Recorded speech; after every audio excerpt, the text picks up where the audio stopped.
we're in a challenging time across Canada, and you're going to see that. Premier Scott Moe has often tried to be positive about Saskatchewan's finances, but he says this upcoming budget is going to be a deficit.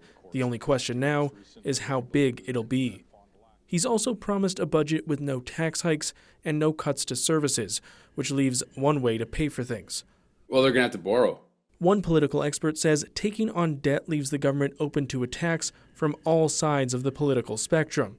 Right-of-center think tanks like the Canadian Taxpayers Federation find borrowing to be fundamentally wrong as a policy choice because they worry about the long-term consequences of floating government bonds. And it's already something the NDP has seized on.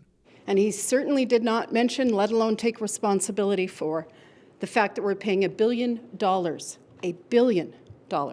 every year just to finance that debt that he has been growing. The budget will be a topic looming large over the start of this new legislative sitting, before its expected release on March 18th. In terms of other business this sitting, the NDP is facing a familiar problem. How do you communicate your message when you're not in power? The party plans to double down on its use of private members' bills. I would say to the Premier and the government, you're going to get a whole lot of what would we do in the upcoming session. The NDP's plan to introduce rent control is already dead in the water, but political experts say private members' bills are useful tools, especially for Carla Beck. I think a lot of people still, don't really know what she stands for as a leader and what the alternative to Scott Moe would be were she premier.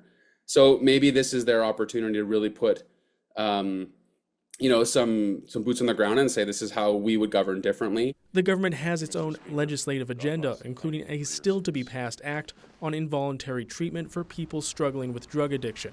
And Moe has said his government is looking at new and innovative ways to deliver services, including in healthcare.